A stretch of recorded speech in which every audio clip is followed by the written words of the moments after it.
연속 낭독. 회복과 치유의 법을 선포하라. 이성희 변호사가 전하는 하나님의 법 네 번째로 낭독의 고은정입니다.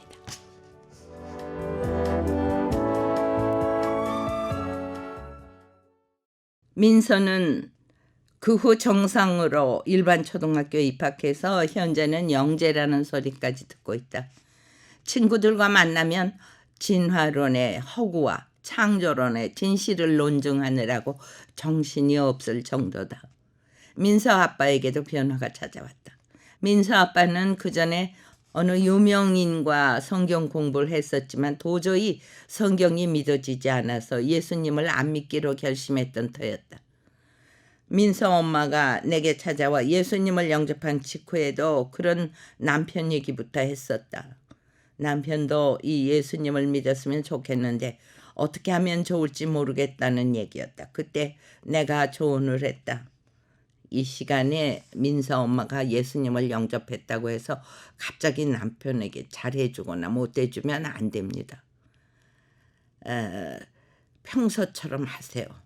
만약에 남편에게 갑자기 잘해주면 민서 아빠는 자기를 예수 믿게 하기 위해 의도된 행동이라고 판단하고 복음에 대해서 더 경계하고 방어하게 될 겁니다.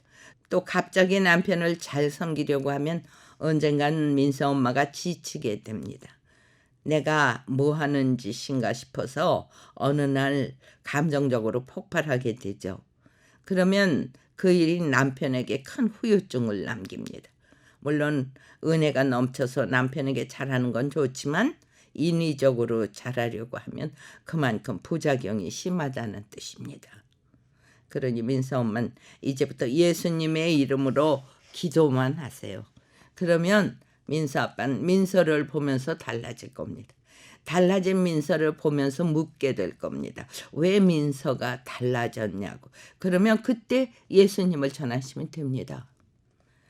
그 말이 시가 됐던 것일까? 민서의 가정에는 정말로 그와 같은 일이 일어났다. 민서가 예수님 때문에 달라졌고 그 달라진 민서로 인해 민서 아빠도 예수님을 영접하게 됐다. 그때를 즈음해서였던 것 같다. 내게 대해 이상한 소문이 들려왔다. 서초동 어디에 가면 이성희 변호사가 있는데 그 사람은 어떤 점쟁이보다 용하다는 얘기였다. 그 소문을 전해 듣고 나는 웃지 않을 수가 없었다. 사람들이 얼마나 하나님이 하시는 일에 대해 무죄하면 그렇게 표현을 할까 싶었다. 민서의 일은 전적으로 하나님께서 하신 일이었다. 예수님을 그리스도로 믿고 영접하고 선포하는 하나님 나라 백성에게 하나님께서 베푸시는 은혜였고 기적이었다.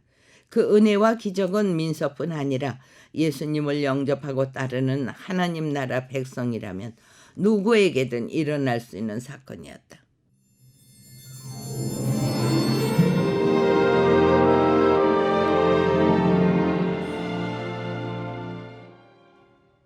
대학 2학년 때 예수님을 만난 이후 나는 늘 복음 전도자로 살아가고 싶었다. 내 안에서 타오르는 예수 그리스도의 뜨거운 심장을 주체하기가 어려웠다. 그 때문에 고시 준비를 위해 도서관에서 밤늦게까지 공부하다 집으로 돌아갈 때면 나도 모르게 탄식이 올라오곤 했다. 주님, 제가 지금 이 가방 들고 복음 전하러 다니고 있다면 얼마나 좋을까요? 나를 아끼고 사랑해줬던 교회 누나들의 권면을 따라 도서관에 틀어박힌 채 고시 준비를 하고 있었지만 내가 정말 하고 싶은 건 복음 전하는 일이었다. 그래서 나는 밤마다 주님께 그런 약속을 드리곤 했다. 주님, 2년만 제게 시간을 주십시오. 법률가가 되고 나면 날마다 이 복음을 전하면서 살겠습니다. 크리스천이라면 마땅히 전도하는 삶을 살아야 한다는 부담 때문이 아니었다. 예수님을 알고 믿고 경험하고 보니 예수님을 모른 채 신음하면서 죽어가는 영혼들이 너무나 안타깝게 보였다. 물에 빠진 사람을 보면 그냥 지나칠 수 없듯이 저 사람도 예수님 만나면 살아날 텐데, 저 사람도 예수님을 그리스도로 믿으면 회복될 텐데 안타까움이 사람들을 볼 때마다 찾아들었다. 내 안에서 끓어오르는 예수 그리스도에 대한 확신을 어떻게든 나누고 싶었다. 그러나 본래 내 모습은 이와 달랐다. 나는 본래 민서 엄마와 같은 사람에게 예수님의 십자가 보혈을 전하며 영적 전쟁의 승리 비결을 선포할 수 있는 사람이 아니었다. 전쟁은커녕 소규모 국지전에서도 갈피를 몰라 우왕좌왕하다가 처참하게 쓰러졌을 그런 사람이었다. 나는 진리를 몰랐고 영적 세계의 실체를 모르는 사람이었다. 우리 집안은 대대로 무속신앙의 가정이었다. 아들을 못 낳는다는 할머니의 구박을 면하려고 어머니가 정성껏 불공을 들인 끝에 딸 6을 낳고 7번째로 내가 태어난 터라. 나는 어려서부터 절에 소속됐다고 생각하며 자랐다. 더군다나 당시 나는 불교에서 말하는 지월이라는 개념의 종교관을 가지고 있었다. 즉 진리는 본래 하나인데 사람들이 진리인 달은 안 보고 달을 가리키는 손가락만 보면서 이 손가락이 맞다, 저 손가락이 맞다 생각한다는 개념이었다.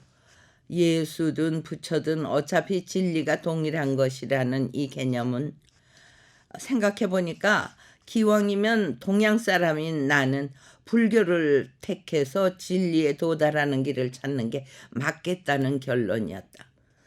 그래서인지 나는 청소년기에 보살이 되고 싶다는 생각을 종종 하곤 했다.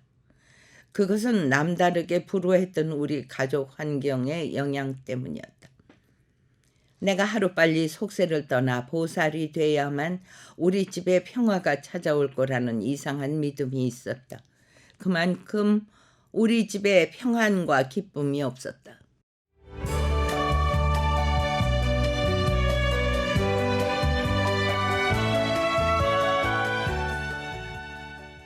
연속낭독. 회복과 치유의 법을 선포하라. 이성희 변호사가 전하는 하나님의 법 4번째로 제작 박예리, 낭독 고은정이었습니다.